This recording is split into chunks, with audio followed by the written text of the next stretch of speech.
As principais questões da atualidade, analisados por especialistas renomados. Começa agora Mentalistas, com Camila Tulinski.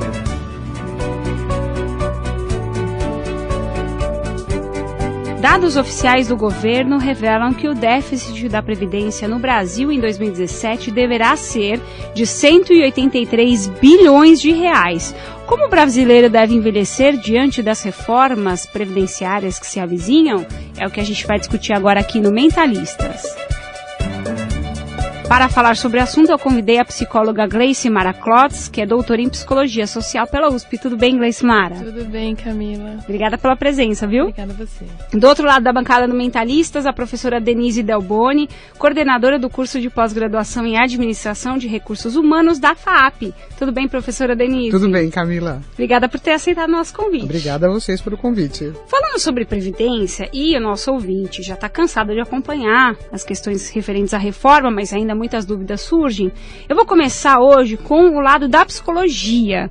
Queria que a Gleicimara fizesse um parâmetro aí do que é ser velho no Brasil hoje. Eu sei que existem várias situações, né? O velho que tem um poder aquisitivo menor, aqueles que têm um poder aquisitivo maior. Mas o que é envelhecer no Brasil hoje? Isso porque lá na frente a gente vai fazer uma previsão do que vai ser daqui a um tempo, né? O que você pode falar pra gente, Gleicimara? Então, o cenário do envelhecimento no Brasil hoje é um cenário que é um pouco polarizado. A gente pode falar de dois grandes grupos de velhos.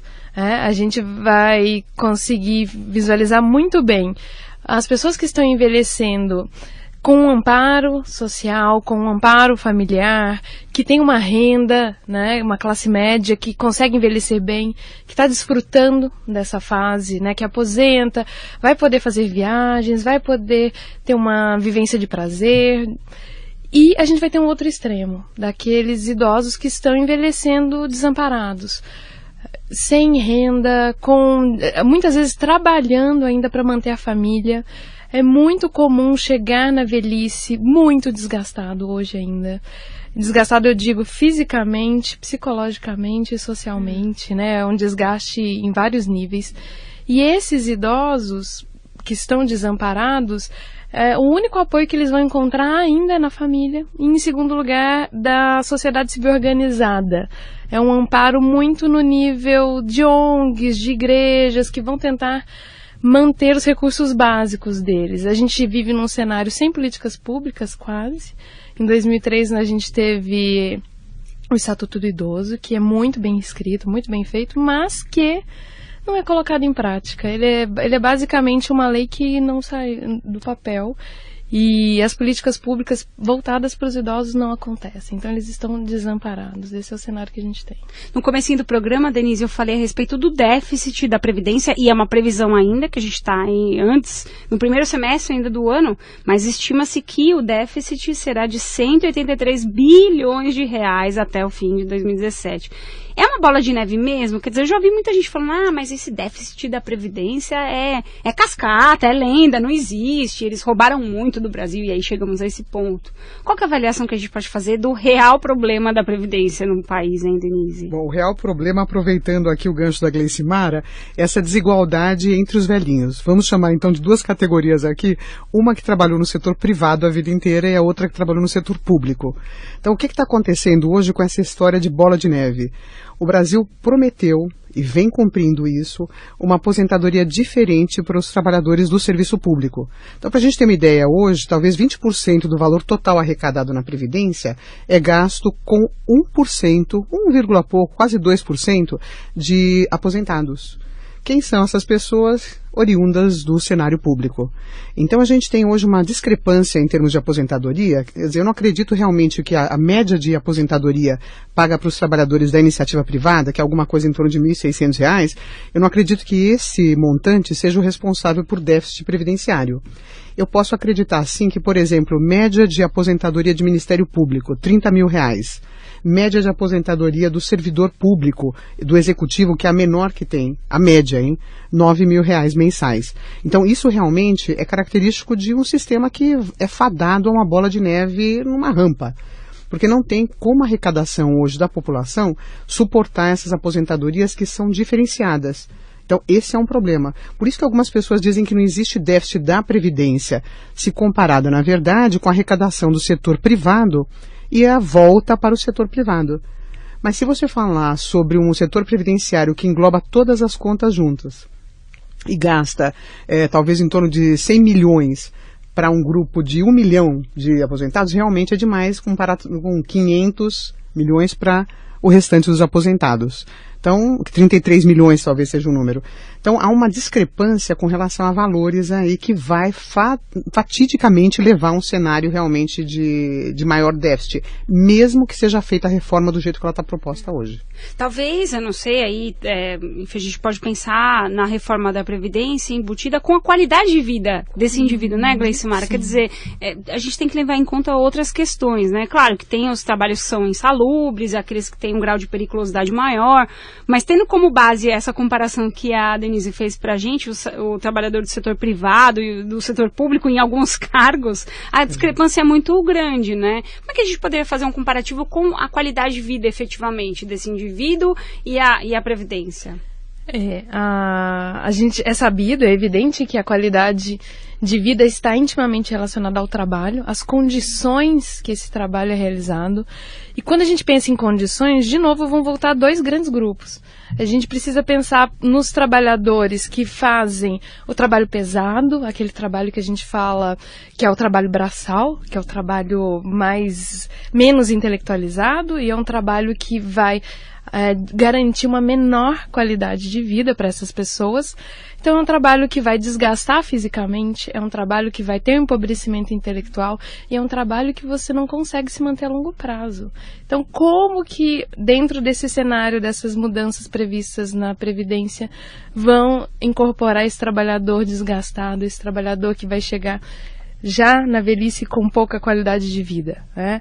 Ele vai ter uma tendência a ter uma deterioração e muito mais dificuldade de se manter.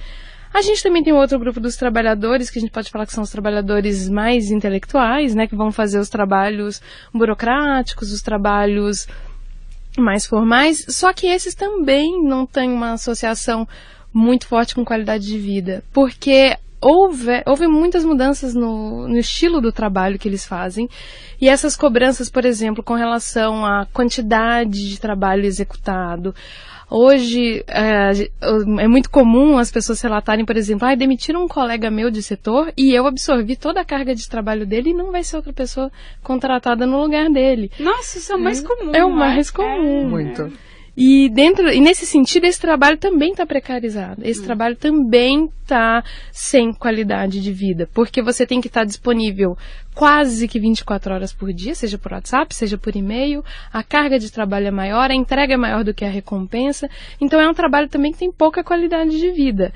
A doença mental que vem em consequência desse trabalho precarizado, a doença mental hoje em dia, ela está com cifras milionárias, 1,82 bilhões em custo de doença mental do trabalhador, sendo uma das mais graves a depressão associada e o estresse. Então tem uma conta, né? Tem uma conta psíquica aí. Pode ser que ela pareça menos, por ela ser menos visível, ser de uma ordem subjetiva, mas ela aparece.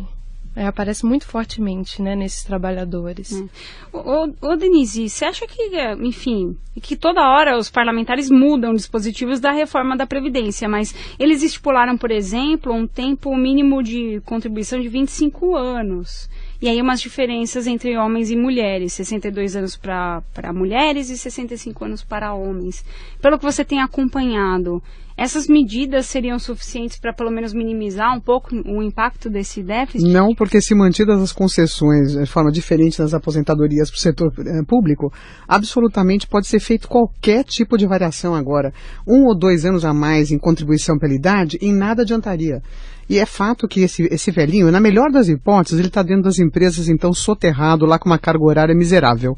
Na melhor das hipóteses, ele continua trabalhando, porque o cenário não é para ele continuar trabalhando. Hoje, todo mundo sabe disso, se alguém perder o emprego com 50, 55 anos, dificilmente seria reempregado. Então, para ele voltar para o mercado diante do desemprego, é uma situação quase que impossível. Então, eu estou dizendo assim, o melhor cenário é se ele conseguir voltar. Se ele conseguir voltar numa situação de realmente uma jornada laboral danada, que seja até prejudicial para ele em termos de saúde, que impacto você teria, na verdade? O jovem não entra no mercado. Então você teria provavelmente uma situação de afetar a entrada dos mais novos no mercado de trabalho. Então a gente sempre vai ter um mercado de trabalho imperfeito. A questão é que se realmente houver uma precarização do trabalho, e a gente está apostando que isso aconteça, até fruto da reforma trabalhista ou de parte dela que está acontecendo, se houver essa precarização, a gente tem as pessoas mais idosas se sujeitando a trabalhos não sempre formais, ou seja, elas vão se sujeitar a trabalhar em trabalho informal, em que não necessariamente há contribuição para a Previdência. Então é uma situação completamente esquisita, uma equação que não fecha. Os parlamentares estão jogando essa história de que a reforma é necessária, só que de uma forma, na minha opinião, atabalhoada total, sem considerar mercado de trabalho e considerando que a população é ingênua, porque se eu olho uma situação como essa, o problema não é o período de 25 anos de contribuição, é quanto tempo realmente o mercado de trabalho consegue me absorver. Não, e até pouco tempo atrás a pessoa era demitida com 40 anos de idade e dificilmente ela se recolocaria no mercado de trabalho. E a pessoa chega com 70 anos de idade com muito vigor, só que não tem espaço nesse mercado de trabalho. Não, né? Em termos de vigor eu não tenho dúvida, porque se você pegar, o Fernando Henrique foi presidente do país com 72 anos de idade. O motorista que me trouxe até aqui, inclusive, tem 62. Então a gente está dizendo assim, é uma população que até consegue continuar trabalhando. Alguns por necessidade, outros... como a Gleicimara falou, assim, é um trabalho intelectual, é uma coisa que absolutamente não se apaga com o tempo. A condição de trabalho não é tão complicada e tão penosa.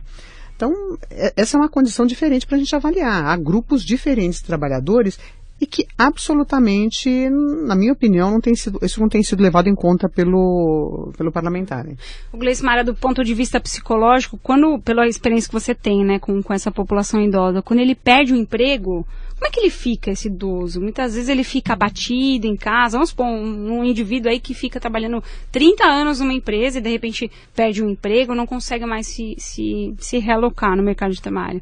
Quais são os principais sintomas desse indivíduo? Olha, para além das questões econômicas, né, que ele vai ter uma queda, né, de renda, vai ter uma dificuldade financeira, a gente tem as questões psicológicas, porque o trabalho ele ainda é muito significativo na identidade do sujeito, na subjetividade dele, enquanto um sujeito inserido numa sociedade baseada no trabalho.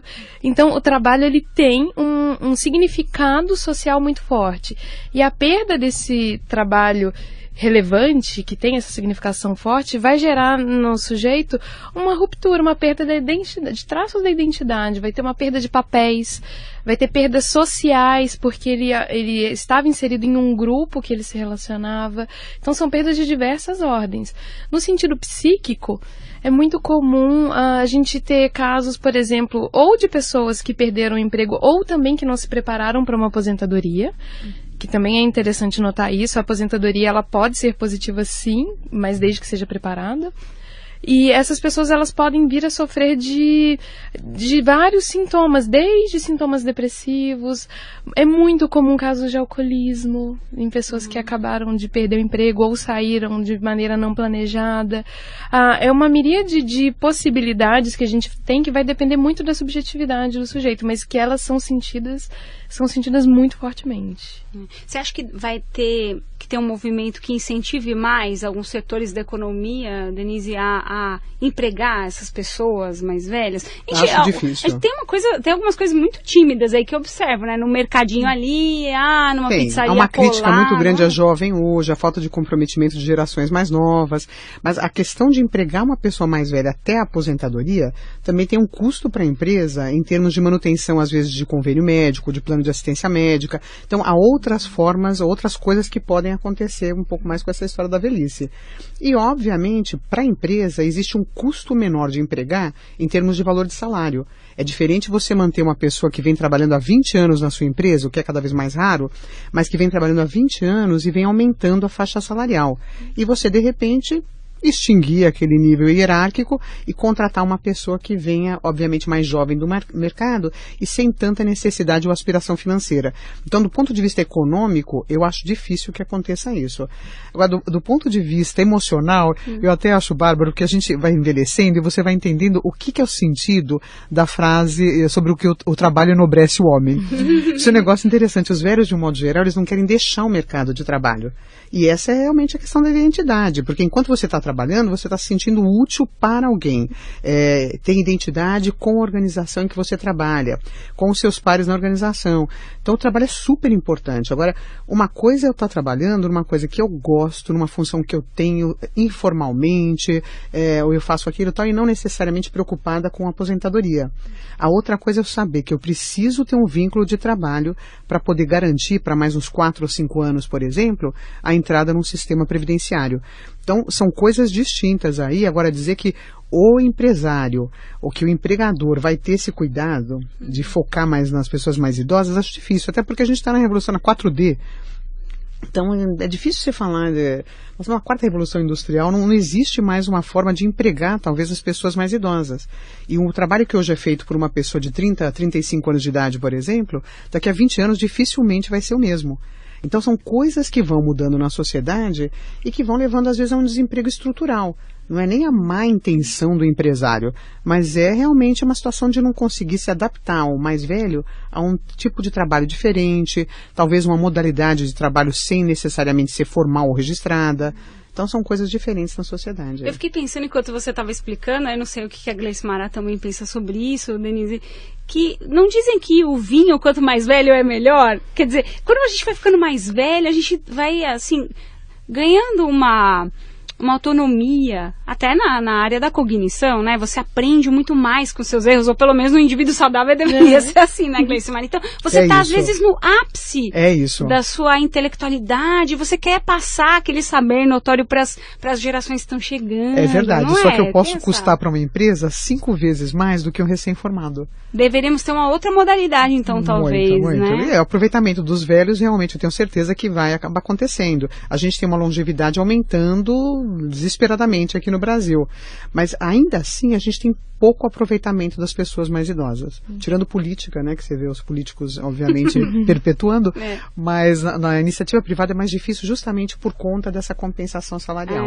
Então é difícil. Eu fiquei pensando também em outras culturas, como no Japão, né, Gleice Mara, lá eles têm uma reverência com os idosos, as pessoas mais velhas, é muito diferente daqui, não é? Culturalmente, culturas que são baseadas na tradição, no conhecimento que é passado de geração a geração, elas tendem a valorizar mais o velho. Sendo que nas culturas ocidentais, como nós temos esse enfoque no novo, no tecnológico, no mais atualizado, o velho já não tem espaço, porque ele representa o extremo oposto, ele representa o que é antigo, o que é retrógrado, e a gente não tem essa marca da tradição, não é uma marca característica dos países ocidentais. Fica a dica. Nesta edição do Mentalistas, já que o assunto é o envelhecer, tendo como pano de fundo a reforma da Previdência, eu separei alguns produtos da indústria cultural sobre o tema. A coisa mais moderna que existe nessa vida é envelhecer. A barba vai descendo e os cabelos vão caindo pra cabeça aparecer. O que você ouve ao fundo é Envelhecer, de Arnaldo Antunes, que narra exatamente o que se passa com a gente durante essa fase tão peculiar de nossas vidas. Essa aqui é clássica, a Dona Irã Barbosa, com Envelhecer é uma arte. Velho amigo, não chore, pra que chorar? Quando alguém me chamar de velho, não dê bola, pois quente a cachola. Quando alguém lhe chamar de velho, sorria, cantando assim: sou velho, sou feliz, mas velho é quem me diz. Sou velho, sou feliz, mas velho é quem me diz. esse som gostoso de Adoniran Barbosa para compor esse bate-papo tão interessante sobre a Previdência e o envelhecer aqui no Mentalista.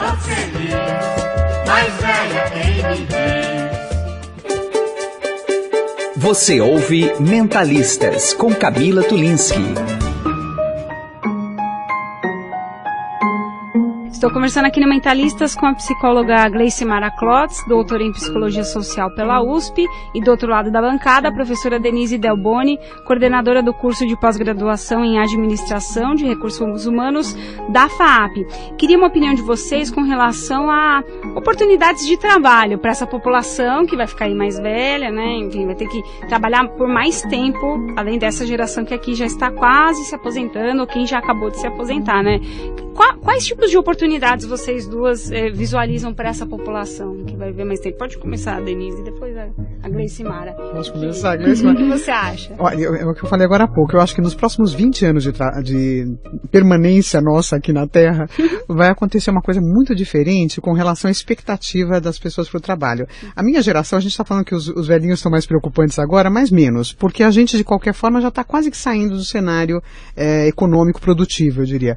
Mas uma pessoa hoje com 30, 35 anos de idade, como eu falei há pouco, essa pessoa realmente está preocupada com o tipo de trabalho que vai ser oferecido mais para frente.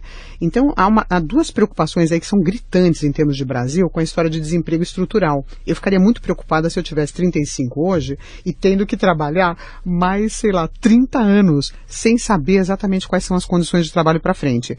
Duas coisas importantes. A primeira é tecnologia, que vem vindo a galopes realmente aqui, e que é interessante porque a gente diz, olha, o jovem aprende fácil, ele se molda fácil, tá? Uma pessoa de 35, 40 anos daqui a 20 não será jovem. E a outra coisa preocupante demais é que a população jovem hoje, normalmente, infelizmente, eu diria, tem acesso a uma educação extremamente ruim no país. Pensando na grande maioria da população jovem hoje, em escolas públicas e tal, e normalmente sem ter renda suficiente, ou proveniente de trabalho ou familiar, para poder complementar essa educação. Então são pessoas que vão perder o rumo da história em termos de trabalho, adesão a novos postos de trabalho, se a situação do Brasil permanecer como está. O déficit vai ser muito pior que o déficit da Previdência, na minha opinião, se não consertar essas duas coisas aqui. No futuro a gente vai revisitar essa entrevista que a gente está gravando aqui, né, Ai, meninas? meu Deus, será que eu virei de outro plano?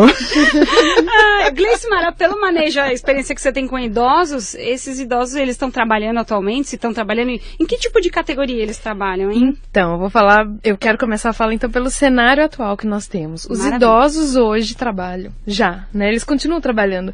Entre 60 e 70 anos, 42% trabalham, e eles trabalham para complementar a renda, e muitos no trabalho informal, já que eles não conseguem entrar no mercado formal. Então, o cenário hoje já é ruim para quem é idoso. A gente tem um mercado que reproduz todas as desigualdades sociais que nós temos, o mercado de trabalho reproduz. O mercado de trabalho não tem uma entrada igual para mulheres, não tem uma entrada igual para negros e não tem uma entrada igual para idosos. E é uma tendência que essas correções não aconteçam. Por mais que a gente tenha na CLT, escrito no artigo 337, que não podemos nem selecionar, nem recrutar, nem admitir, nem promover diferencialmente baseado em cor, sexo, estado civil. E isso acontece, é uma prática cotidiana ainda hoje, o mercado repercute todas essas distorções. E a tendência para os cenários futuros é que isso se mantenha. Infelizmente, nós não temos ações afirmativas de tentar acabar com essas distorções no mercado. O mercado reproduz todos os preconceitos. E a gente tem um exemplo muito interessante que os países europeus já fizeram há um tempo atrás. Há um tempo atrás, quando eles viveram esse mesmo cenário de mudança, de transição populacional, eles tiveram que criar novos postos de trabalho para os idosos. Era muito comum você ver nos restaurantes os hosts sendo idosos atendendo, tinham vagas em supermercados, então eram mulheres que foram donas de casa ao longo da vida, que elas tinham conhecimento, uma expertise no supermercado, em compras, então elas eram aquelas mulheres que ajudavam nas gôndolas a tirar dúvidas, auxiliar um jovem numa compra, tirar dúvidas. Então foram criados e pensados novos postos de trabalho. Hoje, ainda no nosso cenário, isso não está sendo feito. Nós estamos envelhecendo e não estamos preparados para esses velhos que estão chegando. Então, não vejo uma sinalização futura ainda no Brasil. Desses velhos que trabalham ainda, dos idosos, e que grande parte de seu salário ajuda na renda familiar, que tipo de trabalhos eles fazem? Os trabalhos que muitas pessoas não querem fazer, por exemplo, cuidar de outros idosos é um exemplo clássico disso, de ocupação? Então, para as mulheres que estão fora do mercado de trabalho, para elas sobram os trabalhos informais e os piores postos de trabalho. Elas continuam sendo empregadas domésticas. Elas continuam sendo cuidadoras, idosas cuidando de outros idosos, sem seguridade social nenhuma, sem amparo nenhum, vão envelhecer e vão se desgastar sem ter quem preste os cuidados para elas. E esse é o cenário que a gente tem hoje. É o trabalho informal que tem absorvido. Ô, Denise, fiquei pensando que também naquilo que você disse no bloco anterior, de se fazer talvez algo que seja mais atrativo para que o empresário, as pessoas possam empregar melhor e não ter uma carga tão pesada de tributos, já que a pessoa fica 30 anos na mesma empresa, né? Aquilo que você já tinha explicado no bloco anterior.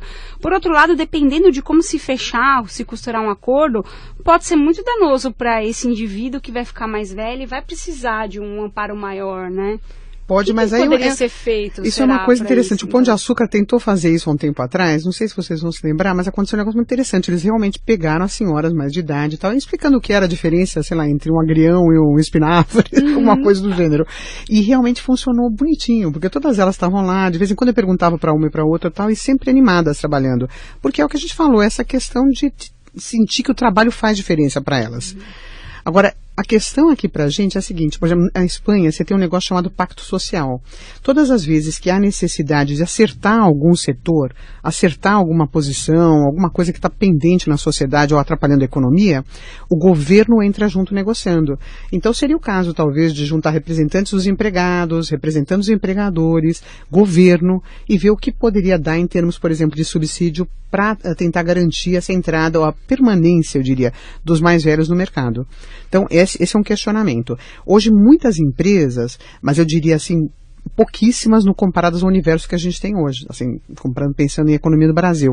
Algumas empresas ainda insistem em manter os mais velhos, porque o que acontece? Os mais novos vêm com essa instabilidade a que nos referimos lá atrás. Os mais velhos já conhecem o trabalho, normalmente não dão nenhum tipo de preocupação para os empregadores, eles vêm com uma rotina, eles têm horário para cumprir e tal, então eles não dão problema. Mas em que tipo de trabalho? Normalmente os trabalhos que são mais precários e que não necessitam de mudanças ou tecnologia. Então o brasileiro já é visto como um país super improdutivo. Ele está na escala dos menos produtivos do planeta. Se a gente continua também num segmento como esse, ou num tipo de trabalho como esse, única e exclusivamente para manter os velhinhos empregados, a gente está correndo contra a globalização. Então, é uma coisa para se pensar também, em que lugar a gente quer ficar. E pegando o gancho da Denise, o cenário econômico ele também diz muito desse aproveitamento da mão de obra dos idosos ou não. Por volta de 2010, 2008, a gente teve um período de escassez de engenheiros e que as empresas estavam chamando de volta os engenheiros aposentados antigos para que eles voltassem para as empresas, porque eles tinham expertise, porque eles tinham conhecimento específico da área e eles voltaram.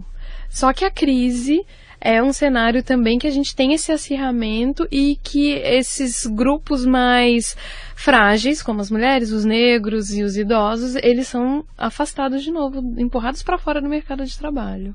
Gente, infelizmente a gente está na reta final, mas eu queria um parecer aí, para quem está ouvindo aqui o nosso programa Mentalistas, sobre o envelhecer e diante dessa reforma da Previdência, sai ou não sai, resolve ou não resolve. Vou começar com você, Denise. O que você pode deixar aqui de balanço? Eu quero dizer, aliás, eu vou lançar aqui uma campanha, vou aproveitar o seu programa, Camila, para lançar uma campanha, mexeu com mexeu com todos na Previdência. Hashtag, né? Hashtag, aproveitando, obviamente, parafraseando o que aconteceu com o artista global, que todo mundo, um monte de gente se mobilizou para isso, mas eu não estou vendo as pessoas se mobilizarem para uma coisa que realmente é séria e vai afetar muito mais gente. Existe um estupro, literalmente, dessa classe trabalhadora na iniciativa privada. Então eu acho que mexeu com todos. Se vai mexer com Previdência, não me interessa a idade, porque a idade é o de menos se a gente comparar. Isso é uma coisa para atuário, para ver quanto tempo dura mais uma mulher, quanto tempo dura mais um homem. Então a questão é a seguinte, se vai mexer com uma determinada classe, no caso dos trabalhadores da iniciativa privada, tem que mexer com os outros também, precisa acabar com concessão do jeito que está sendo feito. Se o país tinha dinheiro há 100 anos atrás e queria fazer essas concessões, maravilhoso. Hoje não não tem dinheiro. Você tem metade da população sem saneamento básico, educação péssima, tem outras coisas que necessitam desse valor. E dizer que o coitado do trabalhador público vai precisar prolongar o tempo de permanência para se aposentar, sinceramente, é conversa para boi dormir. Então precisa fazer uma situação que seja igualitária para todos. E, se for nessa linha, 100% de acordo. Eu acho que a gente pode prolongar a idade. Todas as sociedades fizeram isso, o Chile fez isso, o México fez isso, todas as sociedades fizeram essa extensão da faixa etária para aposentadoria. O que não pode é manter concessão num país que precisa de muito ainda em termos de serviço público. Então precisa mudar. Gleicimara, aí para as pessoas que estão acompanhando... Eu fiquei com essa coisa dos 35 anos. Tô com medo agora, Denise. Fique atenta. Qual que é o recado que a gente pode dar para essa população, Gleicimara, que emocionalmente falando, né? Quer dizer, que tá vendo um caminho longo pela frente, ou então aqueles que estão quase se aposentando, mas diante de um cenário tão instável politicamente falando, também estão apreensivos com essa questão da reforma. Então, como a gente pode dar um recado aí pro envelhecimento no Brasil? Sim, olha, nós precisamos cuidar dos velhos de hoje e dos velhos de amanhã, que seremos nós, que seremos os próximos idosos. A gente precisa pensar muito nas distorções que o mercado já tem hoje e que ele continua se mantendo ao longo dos anos. Então nós mulheres hoje já temos uma condição pior, os negros já têm uma condição pior, e essas condições elas não mudam ao longo do tempo, tanto que as mulheres elas não conseguem se aposentar por contribuição, 62% se aposentam por idade, e é porque a gente está fora do mercado de trabalho. Então a gente precisa corrigir essas distorções do mercado de trabalho hoje. A gente precisa dar suporte para quem são os velhos de hoje, porque eles estão desamparados, não existem políticas públicas para mantê-los ativos, para mantê-los saudáveis e com qualidade de vida. E a gente precisa pensar nesses que serão o próximo contingente de velhos, e nós seremos o maior grupo de velhos que o Brasil já experienciou. E nós não temos nada sendo colocado em prática. Nós não temos uma saúde que não vai suportar esse contingente de velhos. A gente não tem uma economia que vai nos aguentar trabalhando até então, né? Não vai conseguir absorver essa mão de obra. E nós não temos também as questões sociais mínimas, por exemplo, as questões de grupo, de contato com pares, de lazer, de educação, de atividades. A velhice hoje, ela está sendo vivida isoladamente, ela está sendo um projeto individual. Só que a gente tem que entender que é um contexto que não é de um projeto individual, é de um projeto social e coletivo. Por enquanto ainda não está visível, mas em breve ficará pela quantidade, nós cresceremos muito. O problema é que a gente precisa pensar antes, a gente precisa pensar a longo prazo como teremos uma sociedade de velhos e como organizaremos isso num plano social, num plano coletivo. Agradecendo a participação da psicóloga Gleicimara Klotz, doutora em Psicologia Social pela USP. Obrigada pela presença, Obrigada, Gleicimara. Foi um prazer. E também aqui na bancada do Mentalistas, a professora Denise Delboni, coordenadora do curso de pós-graduação em Administração de Recursos Humanos da FAAP. Professora, foi um prazer tê-la aqui no programa. Muito obrigada pelo convite. O Mentalistas desta semana fica por aqui. Lembrando que você pode ouvir esta e todas as outras edições aqui no portal estadão.com.br. Apresentação e produção de Camila Tulinski, editor de jornalismo do Grupo Estado, João Fábio Caminuto. Até a próxima. Você ouviu Mentalistas com Camila Tulinski.